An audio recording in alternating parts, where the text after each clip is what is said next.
काम और नाम ऊंचा है इसलिए गर्व करते हो। काम और नाम ऊंचा है इसलिए गर्व करते हो। हास्य और व्यंग के रसदार व्यंजन सर्व करते हो।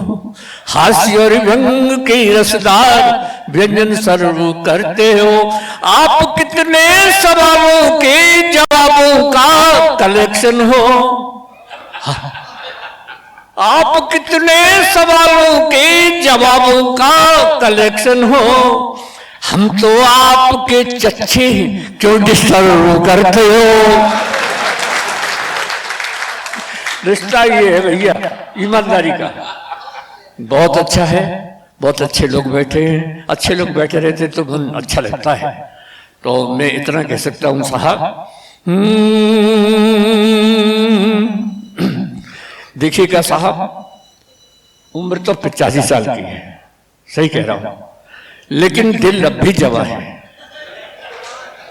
और जब जमा दिल हो तो गैरत कैसी, इन सफेद वालों की ऐसी कैसी साहब आपके भी।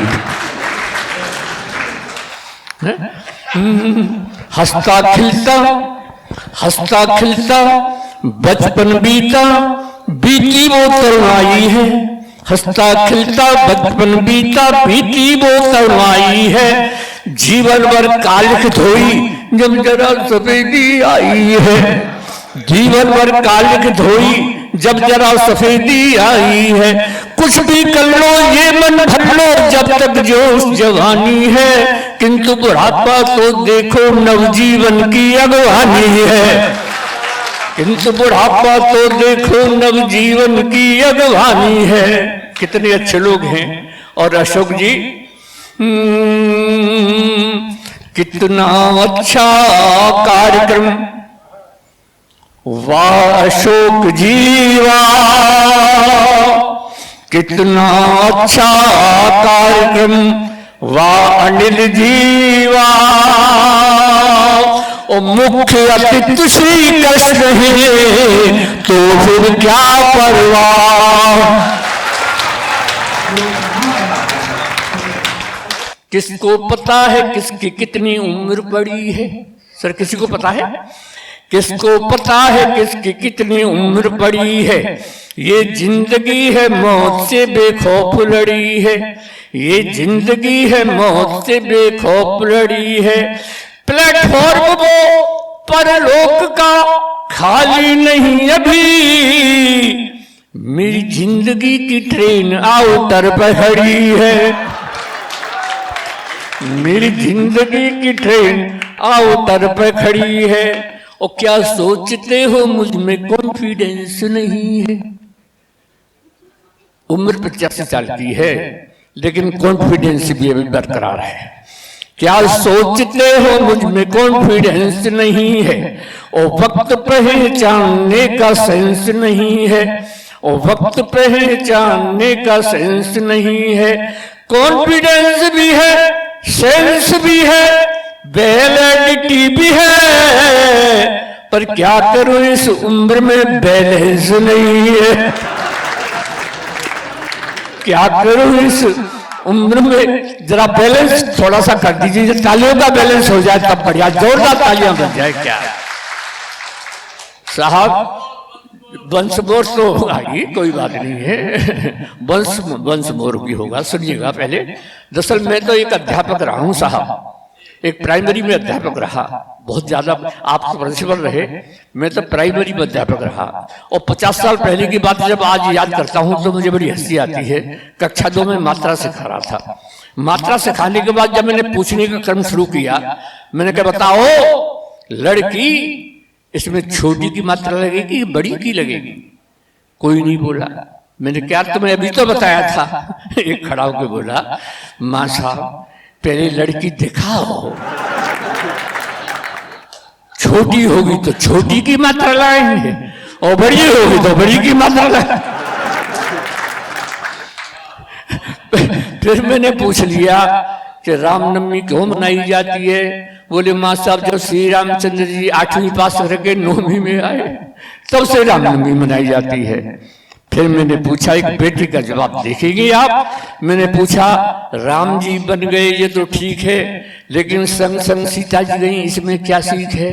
बोले माँ साहब इसमें तो बहुत बड़ी सीख है। मैं बता रही हूँ, राम जी बन गए ये बिल्कुल ठीक है, संग में सीता जी गई इसमें बहुत बड़ी सीख है। आप ही बताइए, जब घर में 3-3 सास हो तो जंगल है, ठीक है क्या? साहब एक रचना सुना रहा हूँ, सुनिएगा, आनंद आ रहा है नहीं? हाँ अच्छा सुनिए। तो साहब एक बुढ़ापे की बात कर रहा हूं आपसे। आपकी आते ही फरमाइश हुई थी श्री कृष्ण जी की कि वो रचना जरूर सुनाएंगे। मैंने यूट्यूब पे आपको बहुत सुना है, टीवी पे सुना है, तो मैंने कहा सुनाता हूं आपको। देखिए, ये बुढ़ापे में दरअसल हम और आप जब दादाजी बन जाते हैं तो हमारा एक कर्तव्य बनता है कि घर में ऐसे रहें कि पूरा घर एक साथ रहे, हंसते खेलते रहे। क्योंकि आप जानते हैं, जो हंसे उसका घर बसे, और जिसका घर बसे फिर वो मुश्किल से हंसे। हाँ ये भी बात है, क्योंकि मुस्कुराने से चेहरा खूबसूरत लगता है, मुस्कुराने से दिल बहलता है, हंसने हंसाने से। कुछ ऐसे भी सूम होते हैं साहब जो बाज नहीं आते मुंह फुलाने से, ऐसे बैठे रहते हैं। लेकिन यहाँ कोई नहीं है, एक बार अपने लिए भी ताली बजा ले, जब यहाँ कोई है ही नहीं तो कोई बात ही नहीं है। तब कहता हूँ साहब, क्या है ये बुढ़ापा, बस खो मत आपा, इतना कीजिएगा इस उम्र में। क्या है ये बुढ़ापा, बस खो मत आपा, खिलता हुआ अंग अंग होना चाहिए, मेरी तरह खिलता हुआ अंग अंग होना चाहिए।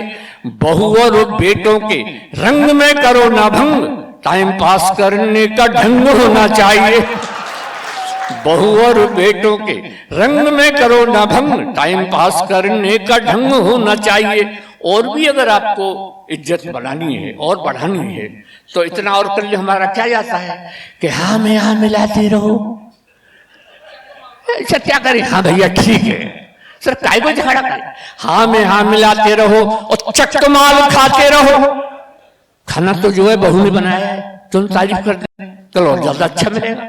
और जरा नाम कर की तो बहू कह दोपहर की जीपड़ी लपलपाई रही है। ये कहे हाँ में हाँ मिलाते रहो, चकमाल खाते रहो, वाणी में सहज हास्य व्यंग होना चाहिए।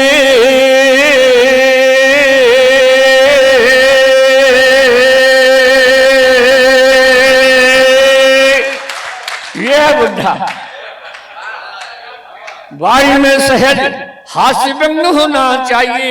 और अगली पंक्ति इस बुढ़े ने अगर ईमानदारी की लिखी हो तो ये हॉल जो है तालियों से गड़गड़ाना चाहिए। अभी नहीं, एडवांस से नहीं पहले माल देखो फिर एडवांस सुनो। वाणी में सहज हास्य व्यंग होना चाहिए और इस बुढ़ापे के जीने का मजा है जब प्यारी प्यारी बुढ़िया का संग होना चाहिए।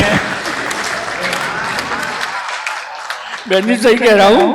कह रही बहन जी बहुत ठीक कह रही है, ईमानदारी से ये जरूरी है। और ये लट्टू है ना, ये मुझसे कहता है कभी कभी, अरे साहब आप बाहर वाले बराने में रहते हो और अलबेली से बात करते हो तो क्या करते हो? मैंने हम यार हम कभी ठहरे, मैं तो बाजार से एक पूजा की घंटी ले आया हूँ। चुपचाप अलबेली के कान में कह दिया है कि घंटी बजा दूं मैं, घंटी की तुम आवाज सुनो तो समझ लो तुम्हें बुला रहा हूं। और ये घर वाले नहीं तो बेवकूफ है, समझेंगे बात दादाजी पूजा कर रहे हैं। तो मैं तो घंटी बजा देता हूँ, अलबेली आ जाती है, बातचीत करके चली जाती है। लेकिन फिर साहब ये बोले अरे साहब ठीक है, लेकिन हमारी बुढ़िया का जब मन चलता होगा आपसे बात करने के लिए तो वो क्या करती है? मैंने कहा तो वो तो बहुत तेज है, मैं घंटी भी नहीं बजाता। जब ज्यादा देर घंटी नहीं बजती है तो वो वैसे ही आकर मुझसे पूछती है क्यों ये ऐसा लगे घंटी बजाइएगा।